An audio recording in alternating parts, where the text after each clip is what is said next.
Ang dami ng mga damo par. Oh. Kini yung lang nga mura ni sa murag putlanan.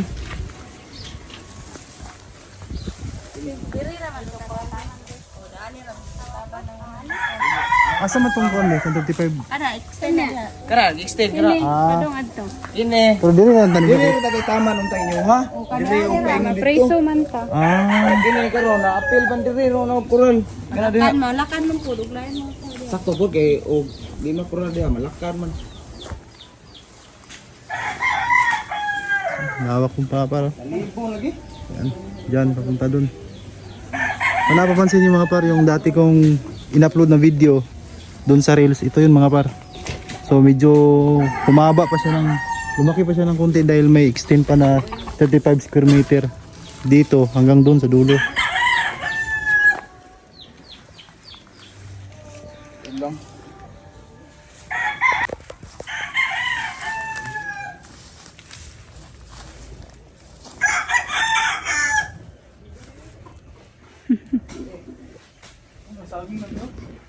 Oo, upat na kapunuan.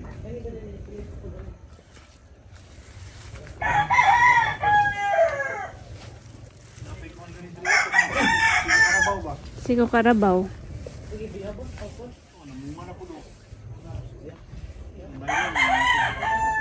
Oo.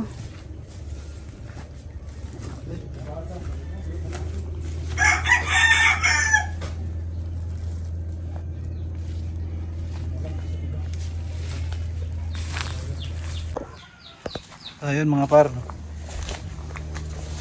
binisita ko yung nabili kong lupa dito sa ano mga par, sa mga city mga par. Ang malapad pala talaga par, mga par, ano, galing dun kan paikot.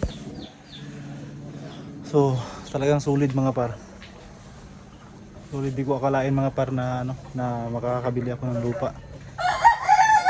Kaya lagi kong pinapaalala sa inyo mga par na yung pag-aaral nyo ng Korean language hindi madali. Lahat ng mga proseso papuntang Korea hindi madali mga par.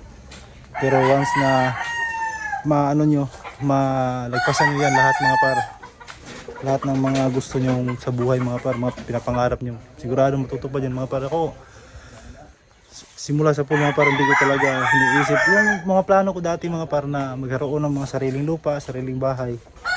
Hindi ko pa talaga ano yun, kasi wala pa akong mga idea pala talaga, ay wala pa talaga ako idea dati mga par kung saan ako magsisimula. Pero nung nakilala ko yung South Korea, alam ko yung kung paano kaganda yung oportunidad pag nasa Korea ka. Yun. Yung mga par, ito na yung isa sa mga naipundar ko mga par, itong lupa na ito mga par. So kahapon dumating ako dito sa Pilipinas, hindi na ako nagsayang ng oras mga par. Binisita ko na agad tong nabili kong lupa para makita ko din kung gaano siya kung ano yung mga pwedeng ilalagay ko dito.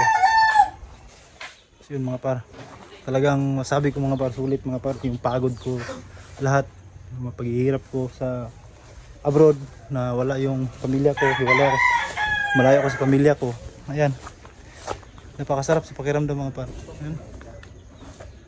So yun mga par, at sana mga par, mag-aaral lang kayo talaga ng mabuti, tapos pasan nyo yung exam.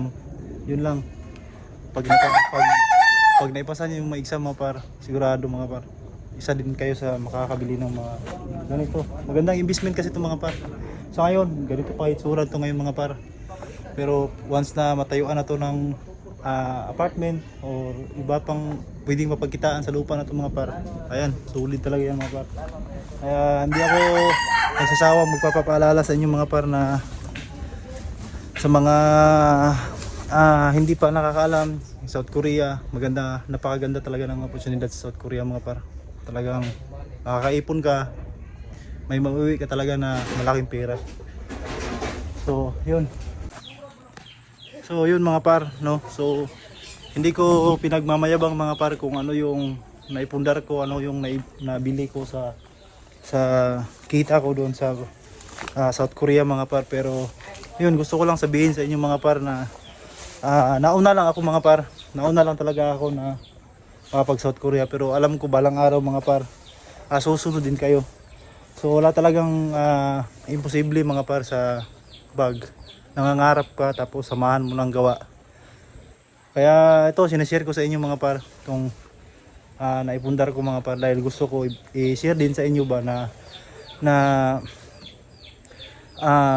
lahat ng paghihirap natin, lahat ng pagsisikap natin is magbubunga talaga mga par ng katulad nito.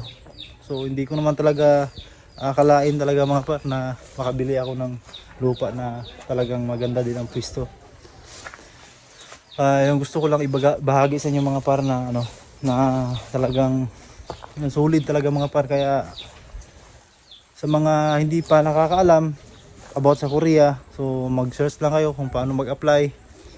Magtanong-tanong kayo sa mga kakilala niyo na baka may nauna na, no? So kung gaano kaganda yung opportunity dito sa South Korea mga par.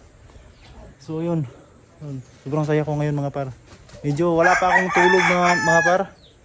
Pero ito pinuntahan ko talaga to para may share ko din sa inyo mga par na sulit talaga mga par. Yung hirap, yung pagod, malayo sa pamilya.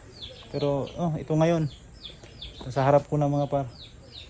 So napakasaya ko lang mga par. Kaya sinishare ko sa inyo mga par, no. So sana mga par, no, hindi sa sinabi ko mga par, hindi ko pinagmamayabang kung ano yung naipundar ko.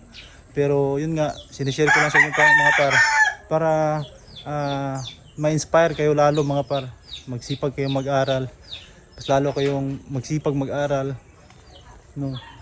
So alam ko mga par, iba sa inyo hindi madali yung mga pinagdadaanan nyo ngayon. Nag-aaral, tapos may nagtatrabaho, aral, trabaho.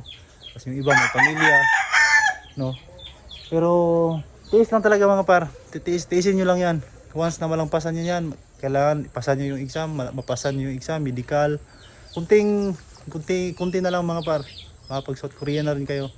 At sabihin ko sa inyo mga par, nung sa airport pa lang ako, nung nakuha ko na yung mga benefits ko, grabe sulit mga par. So hindi ko lang pinapakita mga par para wala nang mga par ba. Gusto ko kayo mismo mga par ang makapagsabi kung gaano kalaki, gaano kaganda ang opportunity sa South Korea mga par pagdating ng panahon.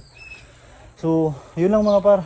At sana mga par na-inspire ko kayo na ganyan, pagpatuloy yung mga pangarap niyo mga par. Balang araw, ito ngayon mga ganito pa yung nakikita niyo, balang araw mga par. Iba na yung ipapakita ko sa inyo. May nakatayo na itong mga par. So yun lang mga par. Sana na-inspire ko kayo. Sana pagbutihin yung pag-aaral nyo. At i-goal nyo talaga mga par na ipasa yung exam. Makapunta kayo ng South Korea. Balang araw, sabihin ko sa inyo mga par.